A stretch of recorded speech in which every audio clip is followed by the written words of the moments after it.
Hello, my name is Mark from jazzguitarlessons.net, and today we're going to look at drop 3 voicings finally.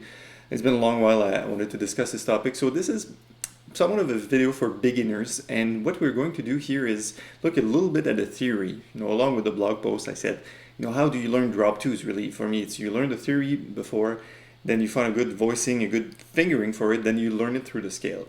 And why do we do this? It's because I find that when you know where a thing comes from, you memorize it and you ingrain it in your playing much deeper than, say, if you take a book and you look at a bunch of chords and you just learn shapes, right? But today we're going to look at how to build chords, actually. So let's get into it right away.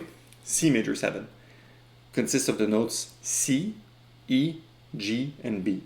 If we played it on the guitar, the most simple way would be to play it like this. C, E, G, B, right? And unfortunately, this type of voicing is not very practical on the guitar because now we have two open strings, but it's not always the case everywhere on the fretboard, and not for all chord types. Say if you fall on minor 7 chords or dominant 7 chords, you don't always have the luxury of having a nice place to play it like this. So my step 1 on the blog is to look at the theory behind it, but don't worry, it's not, we're going to look at progressions and scales and this and that. We don't have to do this. I just want you to understand, what does drop 2 mean? What does it stand for, really? So let's go back in history a little bit. Say you're an arranger for jazz like Duke Ellington, whatever. So you have a voicing and you have 4 notes. In our case, you had, let's put them here, you have C, E, G, and B, right? And the idea of a drop 2 is simply to take the second note from the top and take it down on the bottom.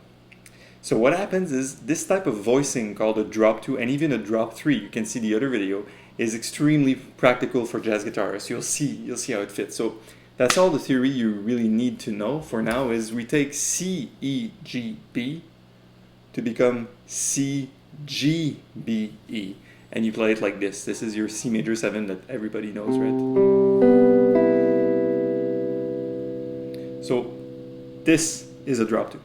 Exactly, a drop 2, right? So step 1, understand the theory, check. Step 2, find a good fingering, well, check. We've done it. We've done it here. It's exactly what it is. It's a beautiful, simple way to play a jazz guitar chord, right? And the third step is to learn it within the scale. Now, this is the part where you kind of stretch it out and you get more out of it than learning a plain chord grip and you're like, oh, that's it, this is just touch, touch, touch, touch. No, you take the scale, so we'll take the C major scale and examine all the chords within the C major scale. Of course, a little background of theory, you can look in the video description, you can look at what are the 7 chords in C major. C major 7, D minor 7, E minor 7, F major 7, G7, A minor 7, and B minor 7 flat 5, also known as B half diminished.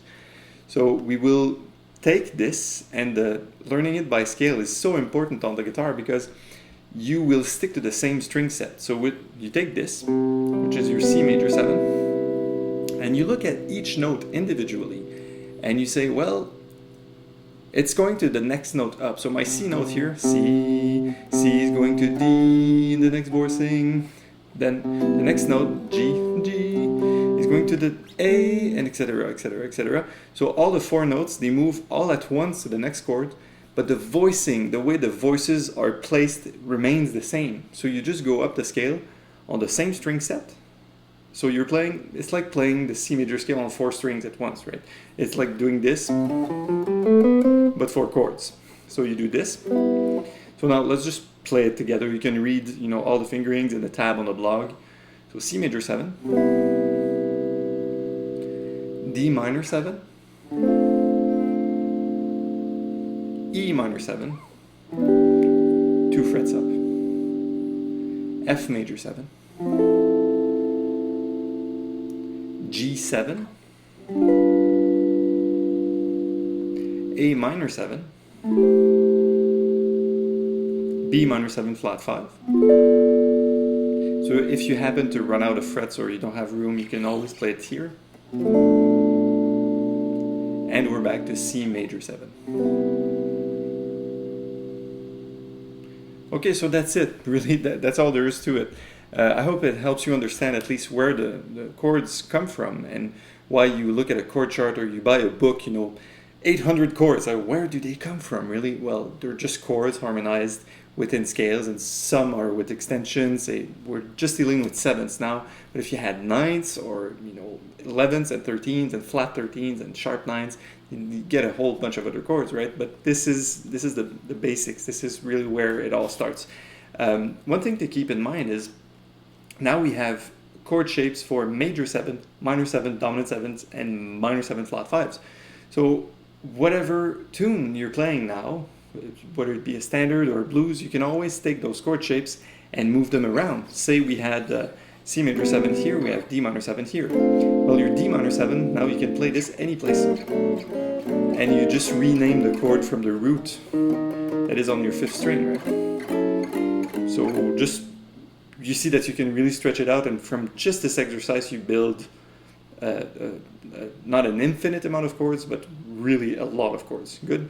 So I will see you in the next video. We'll do the exact same process with drop 3s this time, which is just another type of voicing. Alright, so I'm Mark from jazzguitarlessons.net. Improve your jazz guitar playing with a real teacher, and I'll see you next time. Take care.